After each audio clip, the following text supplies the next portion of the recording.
నమస్తే ఓరుగల్లు 9 న్యూస్ కి స్వాగతం. వైసీపీ అధినేత జగన్ పై ఫైర్ అయ్యారు సీఎం చంద్రబాబు నాయుడు. నేరస్తులతో రాజకీయాలు చేయాల్సిన పరిస్థితి వచ్చిందని అన్నారు. రౌడీలకు విగ్రహాలు పెడతారా, ఎవరైనా నేరాలను ప్రోత్సహిస్తారంటూ ప్రశ్నించారు.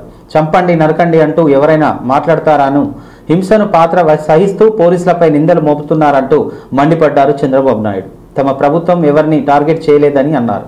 చట్టం తన పని తాను చేస్తుందన్నారు. చట్టాన్ని ఉల్లంఘించే వాళ్లను ఏమనాలని, గంజాయి బెట్టింగ్ బ్యాచ్ రౌడీలకు విగ్రహాలు పెడతారని ప్రశ్నించారు. రౌడీజం చట్టాన్ని ఉల్లంఘించే వాళ్లను హీరోలుగా చిత్రీకరించే ప్రయత్నం చేస్తున్నారని అన్నారు. ఒకవైపు యోగా జరుగుతుంటే మరికొందరు రప్పరప్ప అంటున్నారని అన్నారు. ఒకప్పుడు ఊరులలో గ్రామాల్లో దేవతలకు పొట్టేళ్లను బలిచ్చేటప్పుడు రప్పరప్ప అనేవారని అన్నారు చంద్రబాబు. ఇష్టానుసారంగా టెర్రరిజం క్రియేట్ చేస్తే ఊరుకునే పరిస్థితి లేదని, ఒకప్పుడు నేరస్తులతో దూరంగా ఉండేవాళ్ళం, ఇప్పుడు నేరస్తులతో కలిసి రాజకీయాలు చేయాల్సి వస్తుందని చంద్రబాబు నాయుడు మీడియా సమావేశంలో మాట్లాడారు.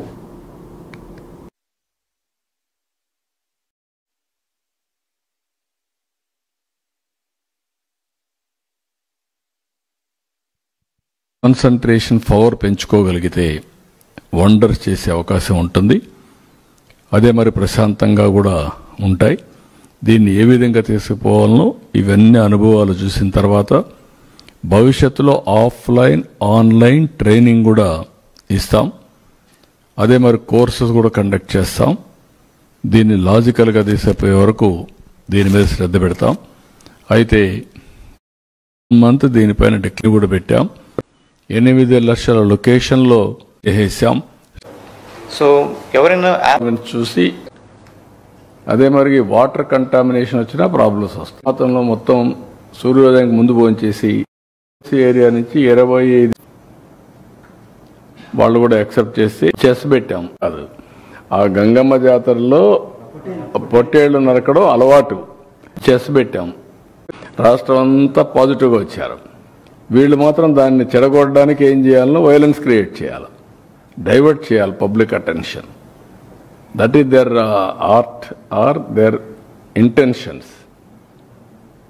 అందుకే క్రిమినల్స్ ఎప్పుడు కూడా క్రిమినల్ బ్రెయిన్సే పనిచేస్తూనే ఉంటాయి. వాళ్ళకు నరికేస్తాం, చంపేస్తాం, రఫాడతాం, రఫా రఫా రఫా నరికేస్తాం. లేదంటే గంగ జాతరలో బలి ఇచ్చేస్తాం. ఒక గంగమ్మ జాతర కాదు, గంగమ్మ ఎవ్రీవేర్ ఉంటుంది, తిరుపతే కాదు. ఆ గంగమ్మ జాతరలో పొట్టేళ్లు నరకడం అలవాటు. ఏ ఊరికి ఆ ఊరు ఇది ఇస్తారు, బలిస్తారు, పశువులు బలిస్తూ ఉంటారు. అది ఇప్పుడు మాట్లాడే పరిస్థితి. ఊర్లో గ్రామ దేవతలు కూడా ఇచ్చేవాళ్ళు. ఒకప్పుడు ఒక ఊర్లో గ్రామ దేవత ఉంటే శక్తిని బట్టి ఒక పొట్టేల్ని బలిచ్చేవాళ్ళు. అప్పుడు అది పెద్ద ఫంక్షన్ చేసేవాళ్ళు ఊర్లలో. మేము చిన్నప్పుడంతా చూసాం. ఇంటికి ప్రతి ఒక్కడు పెంచేవాడు ఒకదాన్ని, ఒక పొట్టేలు పెంచేవాడు. జనాన్ని చూసి భయపడిపోతే పూర్తి చేసుకునే ప్రజలు చేశారు. పెట్టడం ఎలా చూడొచ్చు సార్? ఇంకా చేయాల్సిన చాలా ఉంది. గంజాయి కానీ అదే మరి డ్రగ్స్ కానీ.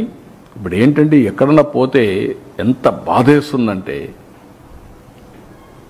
3 ఏళ్ళ అమ్మాయి పైన రేప్ చేస్తారా?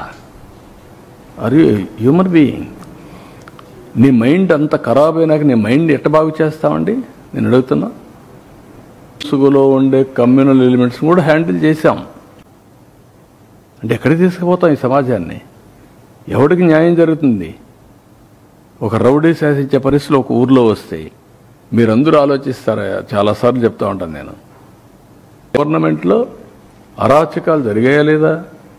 జరిగిన దానికి యాక్షన్ తీసుకోకుండా వదిలేస్తారా? ప్రతి ఇంటికి టీడీపీ మేనిఫెస్టో అనేటువంటి ఒక కార్యక్రమం అలాంటిది 1 ఇయర్ తర్వాత పోయి నేను పోలేదే అదే నేను వచ్చాను. అతను చేసిన పనులు కూడా నేను క్యాన్సిల్ చేశాను. దాన్ని కరెక్ట్ చేసి మాడిఫై చేసి ప్రజాహితం కోసం ముందు తీసుకుపోతాను. పర్మిషన్ ఎవరికి నష్టం లేదు. అమికబుల్గా ఇచ్చి పుచ్చుకునే ధోరణిలో సముద్రంలో పోయే నీళ్లు మీరు వాడుతున్నారు. డెఫినెట్గా ఏ గవర్నమెంట్ అయినా ఒక ఊర్లో ఓటేస్తే భాగస్వామ్యంగా ఉంది సార్. ఆ ఫలితాలు ప్రజలకు అందకుండా చేయాలి. నల్గొండ అయితే ఫ్లోరైడ్ వేసేసాను ఈవెంట్ కాబట్టి ఐ డోంట్ థింక్ సో. ఇప్పటివరకు నా నోటీస్ ద్వారా నువ్వే తెస్తాను. నీకే రేవంత్ రెడ్డికి బేసిక్స్ తెలియవని, బేసెన్సీ తెలియవని సెటైర్ వేశారు మాజీ మంత్రి హరీష్ రావు. దేవాదుల ఏ బేస్లో ఉందో రేవంత్ కు తెలియదన్నారు. ముఖ్యమంత్రి అశ్రద్ధ నిన్న బయటపడిందని విమర్శించారు. బనకచెర్లపై రేవంత్ అసత్య ప్రచారాలు చెప్పారని అన్నారు. ఆంధ్ర దోపిడీ అడ్డుకోమంటే తమపై విమర్శలు చేస్తున్నారని ఫైర్ అయ్యారు. బీఆర్ఎస్ పార్టీ తరపున బనకచెర్ల ప్రాజెక్టు ఆపడానికి సహకరిస్తామని చెప్పారు. అసెంబ్లీలో తీర్మానం చేస్తే తాము మద్దతిస్తామని అన్నారు. బనకచెర్లపై సర్కార్ను నిద్రలేపింది బీఆర్ఎస్ఏనని అన్నారు. తాను ప్రశ్నిస్తేనే సీఎం ఢిల్లీకి లేఖలు రాశారని హరీష్ రావు మీడియా సమావేశంలో మాట్లాడారు. అడ్డుకోండని మేం మాట్లాడితే బోడగుండుకు మోకాలకు ముడిపెట్టినట్టుగా నిన్న రేవంత్ రెడ్డి గారు మాట్లాడారు. అసలు విషయాన్ని పక్కన పెట్టి సొల్లువాగుడు వాగారు ముఖ్యమంత్రి గారు. బేసిన్ల గురించి బేసిక్ నాలెడ్జ్ లేకుండా నిన్న రేవంత్ రెడ్డి గారు మాట్లాడారు. ఆయనకు బహుశా బ్యాగుల మీద మంచి నాలెడ్జ్ ఉన్నట్టుంది, కానీ బేసిన్ల మీద ఆయనకు నాలెడ్జ్ లేదు అని నిన్నటి పీపీటీతో స్పష్టమైపోయింది. ఓ సంస్కారం లేని వ్యక్తి, మాట్లాడితే సొల్లు, మాట్లాడితే ఎదుటిమారి మీద బురద జల్లడం, నోటికొచ్చినట్టు ఒదురుబోత్తనంతో మాట్లాడడం. ఆయన సలహాదారుడు తెలంగాణ కిందికి వస్తుందా ఆంధ్ర కిందికి వస్తుందా అని అడుగుతాడు నిన్న. అంటే ఇది నల్లమల్ల పులిమిడ్డ కాదు, వెకిలి మాటల వెర్రిబిడ్డ అని నిన్న తెలుసుకున్నాడు రేవంత్ రెడ్డి. ఏకవాక్య తీర్మానం చేసి ఢిల్లీకి పంపి నువ్వు దాని మీద రాష్ట్ర ప్రయోజనాలు కాపాడతావా, దాన్ని రాజకీయ వేదికగా మారుస్తావా? నీకు జ్ఞానం లేకపోతే నీ యొక్క మూర్ఖత్వం వల్ల ఈ రాష్ట్రం నష్టపోయే ప్రమాదం ఉంది మిస్టర్ రేవంత్ రెడ్డి. చంద్రబాబును అడుక్కునే బుద్ధి పోతున్నట్లేదు. వార్దా తమ్మిడిహట్టి వార్దా ప్రాజెక్ట్ సంబంధించి ఢిల్లీలో ప్రాజెక్టు పరిశీలనలో ఉంది. దానికి కూడా సూత్రప్రాయంగా కేంద్రం అంగీకరించింది. Chief minister union water resource minister కు కేసీఆర్ గారు రాసిన లెటర్. దీంట్లో drinking water Telangana will use of the, ఆ నది పరివాహక ప్రాంతంలో పుట్టి పెరిగినవు, ఆడ నుంచి ఎమ్మెల్యే అయినవు, ఆ నదిలో వాటా ఎంత, ఆ నదిలో మన హక్కు ఎంత కూడా. ఇంత ద్రోహమా నువ్వు మాట్లాడుతున్నావు? ఈరోజు ప్రధానమంత్రి గారి దగ్గరికి వెళ్ళారు. పోలవరం నుంచి మళ్లించే నీళ్లలో 45 టీఎంసీలు కూడా నాగార్జున సాగర్ ఎగువన తెలంగాణకు వచ్చే దాన్ని కూడా టర్మ్స్ ఆఫ్ రెఫరెన్స్ లో చేర్పించి ఆనాడు సెక్షన్ 3ని కేసీఆర్ సాధించారు. My document, this is the document submitted by Telangana irrigation department in front of the Brijesh Kumar tribunal. చేస్తే కోర్టు నిన్ను జైల్లో వేస్తాం బిడ్డ అని హెచ్చరించినటువంటి వ్యక్తిని తెచ్చి తెలంగాణ నీటిపారుదల శాఖ సలహాదారుడుగా పెట్టుకున్నారు. ఇప్పుడు అర్థమైతలేదా?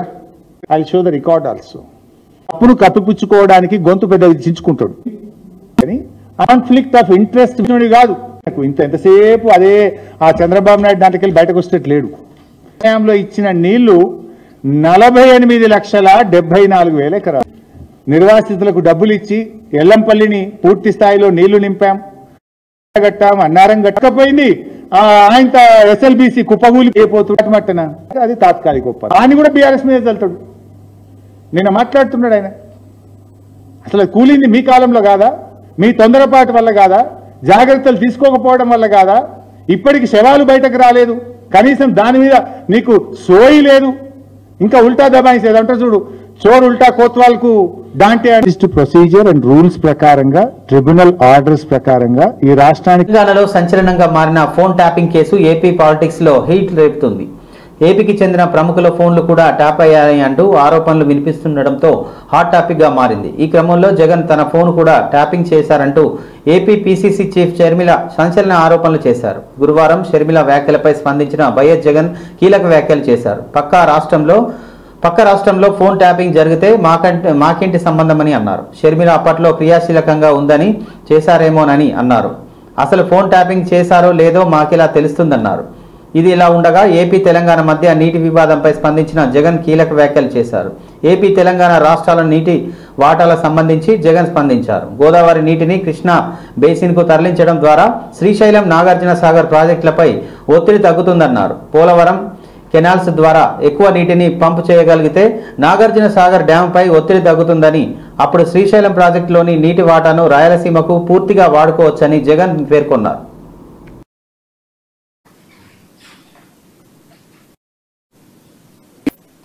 టాపిక్ డైవర్ట్ చేసేందుకు ఉపయోగపడుతుందనే ఉద్దేశం కూడా ఒక కారణం. రెండో కారణం, గొంతు నొక్కాలి ఎవరైనా కూడా తనకు వ్యతిరేకంగా మాట్లాడితే అన్న కారణం రెండోది. ఆ దెబ్బలు తిన్న కానిస్టేబుల్ ఆ మనిషిని పిలుచుకొని రావడం, ఆ 10,000తో ఓడిపోతే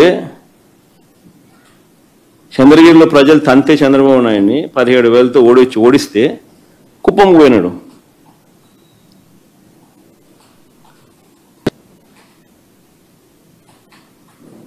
రాజకేశ్వర రెడ్డి, బాలాజీ, గోవిందప్ప ఇలాంటి వారిని అరెస్ట్ చేసి జైలుకు పంపారు.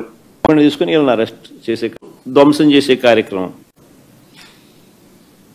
ఇదే కొమ్మినేని శ్రీనివాస్ గారు కొమ్మినేని శ్రీనివాసరావు గారు అయితే అనే ఒక పేదవాడు, ఒక పేద కూలి అప్పు చెల్లించలేదని చేసి మరి 50% పదవులు 36,000 ఇస్తానని చెప్పినోడు కనీసం 109 కోట్లకు గాను రాష్ట్రంలో 50 ఏళ్ళు ఎంతమంది నాలుక మందమని అందించి ఏప్రిల్ మేలో ఇవ్వాలి. నెలకు ఫీజులు పెంచి మేలు జరిగిందా అంటే అది లేదు. అది ఇప్పటికీ అబద్ధాలు. తాను అబద్ధాలు ఆడుతూ తాను ఎప్పుడూ ఏ ప్రభుత్వం ఆస్తిని తాకట్టు పెట్టలేదని చెప్పి మధ్యకాలంలో చాలా గట్టిగా గంభీరంగా చెప్పాడు. డైరెక్ట్ డెబిట్ మ్యాండేట్ మీ నమోదు సంఖ్య అంటే ఆమె ఓటీపీ నెంబర్ ఇచ్చినారు. ఈ నెంబర్ ఇచ్చి మీ సంక్షేమ వివరములకు తెలపడానికి ఈ నెంబర్కు మిస్డ్ కాల్ ఇవ్వండి అని కూడా కేసు పెట్టారు సార్. ప్రేమ ఎక్కువైంది. ప్రేమ ఎక్కువైనప్పుడు వాళ్ళు వస్తే తప్పే ఉంది.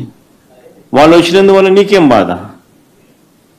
నువ్వేమైనా వాళ్ళకైనా భోజనం పెడతానావా? నువ్వేమైనా వాళ్ళని ఏమైనా చూసుకుంటున్నావా? నీకేం బాధ? మా పార్టీ వాళ్ళు, లేకపోతే నన్ను అభిమానించే వాళ్ళు, నన్ను ప్రేమించే వాళ్ళు, లేకపోతే ప్రజలతో పాటు నేను మమేకం అవుతున్నాను, వాళ్ళకి లేని బాధ నాకు లేని బాధ నీకెందుకు బాధ? ఏను స్వామి ఇది? ఏ ప్రపంచంలో ఉన్నాము? ఇదంతా డెమోక్రసీలో ఉన్నామా? డెమోక్రసీలో లేమా?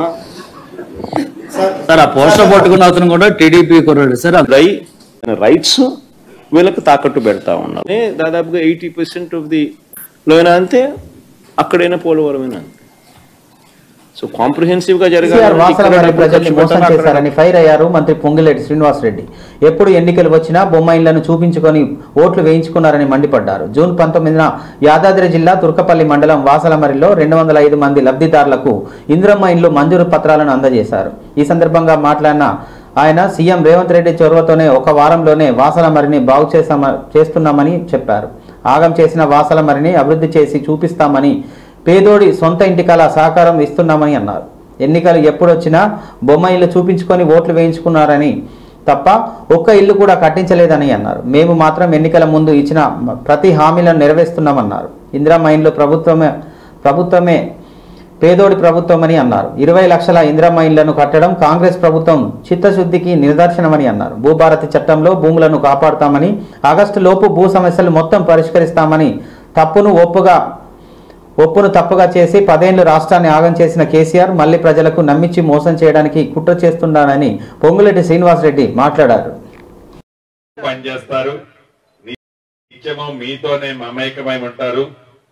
యువకిషోరం చామల కిరణ్ అన్న గారికి, సభ్యులు గారు ఈనాడు ప్రత్యక్షంగా ఈ గ్రామంలో ఉండి మనం చూస్తున్నాం. అది ఆనాటి పరిపాలన, ఆ పరిపాలన దక్షత. ఎప్పుడు ఎన్నికలు వచ్చినా బొమ్మలు చూపించి ఓట్లు తెచ్చుకోవడం తప్ప, నువ్వు నన్ను గెలిపిస్తే ఇగో ఈ డబుల్ బెడ్రూమ్ ఇస్తామనే బొమ్మను చూపించి ఓట్లేంచుకోవటం తప్ప పొట్టమని ఏ ఊర్లో ఒక 10 ఇళ్లు కట్టిన సందర్భాలు లేదు. ఒక 10 మంది పేదవాళ్ళకి ఉపయోగపడ్డ కార్యక్రమం ఆనాటి ప్రభుత్వం చేయలే. ధనిక తెలంగాణ రాష్ట్రాన్ని ఇందాక మిత్రులు చెప్పినట్లు 8,19,000 కోట్ల అప్పు అయితే చేశారు.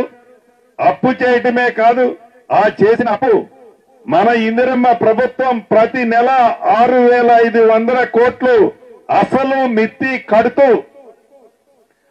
ఆనాటి ప్రభుత్వం ఏవైనా అరా కొర మంచి కార్యక్రమాలు చేస్తే వాటిని చేస్తూ ఏది ఆపకుండా ఎన్నికల ముందు ఇచ్చిన ప్రతి హామీని పేదవాడికి ఇచ్చే దిశలో ఇందాక మిత్రులు చెప్పినట్లు పేదవాడికి 200 యూనిట్లు ఉచిత కరెంటు, 500 వాడికి 5 అనే విధంగానే మరొక లక్షలో పనిచేస్తున్నది కూడా మిక్షలతో కలిపి పైలట్ గా వివిధ మండలాల్లో చేసి 3వ విడత మొన్న 3వ తారీఖు నుంచి అసలన్నీ తెలుసుకున్నాము, తీసుకొచ్చాం.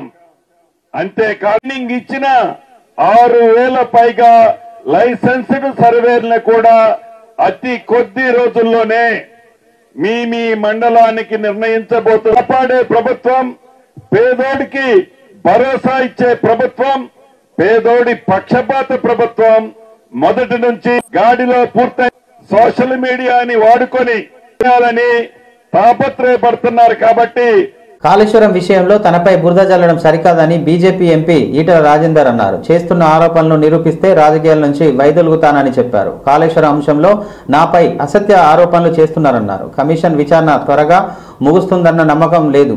దీనిపై సిబిఐ విచారణ జరగాలి. కాళేశ్వరం ప్రాజెక్టును మరమ్మతులు చేసి ప్రజలకు నీళ్లు ఇవ్వాలి. ఆ ప్రాజెక్టు కేసీఆర్ నిర్మించింది కాదు. ప్రాణహిత చేవెళ్ల రీడిజైన్ చేసి కాళేశ్వరం కట్టారు. అన్ని సమీక్షల తర్వాతనే దీనిపై కొలిక్కి వచ్చేస్తామని ఈటల మీడియాతో మాట్లాడారు. వాళ్ళకైతే ధైర్యాన్ని ఇచ్చి వాళ్ళందరూ కూడా పేనం మీద నుంచి పొయ్యిలపడ్డామా అనేటువంటి బాధ, ఏ విశ్వాసంతో అయితే ఈ ప్రభుత్వానికి ఓటేసి గెలిపించిండ్రో, గతంలో ఉన్న ప్రభుత్వం ఓడిపోవాలని చెప్పి పట్టుబట్టి జట్టు కట్టి రేవంత్ రెడ్డికి పట్టం కట్టిండ్రో, అధికారంలో రాగానే కొని ఏ ప్రజలైతే ఓట్లేసిండ్రో, ఏ ప్రజలైతే విశ్వాసాన్ని ప్రకటించిండ్రో ఆ ప్రజల మీదనే దౌర్జన్యం చేసేటువంటి నిర్ణయానికి ఒడిగట్టిండు రేవంత్ రెడ్డి సర్కార్. దాంట్లో మొట్టమొదటిది హైడ్రా పేరిట తానేదో సమాజ ఉద్ధారకునని చెప్పి, తానేదో గతంలో అక్రమాలు జరిగినాయి దాన్ని సరిదిద్దాలనేటువంటి నెపంతో అనేక బస్తీలకు, అనేక పేదల బస్తీలకు 40 ఏళ్ల క్రితం 50 ఏళ్ల క్రితం కట్టుకున్న బస్తీ ప్రభుత్వం కన్నీళ్లు చూసే ప్రయత్నం చేస్తుంది.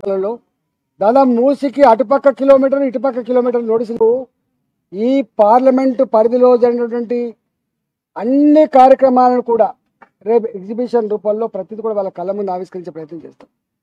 ఇవాళ ఈ సంవత్సర కాలమే కావచ్చు కానీ చేసాం ఇలాంటి అంటే పేదల భూములు 30 ఏళ్ల క్రితం 40 ఏళ్ల క్రితం ఇవాళ బిల్డింగ్లా మార్చుకోవాలంటే నోటీసులు ఇవ్వడమే కాకుండా గుడికి కూడా నోటీసులు అంటే నేషనల్ జనరల్ సెక్రటరీలో మోడీ గారు ఏ ఇనాగరేషన్లు అయితే చేసిండ్రో అదేవిధంగా జవల్ గారు క్రితం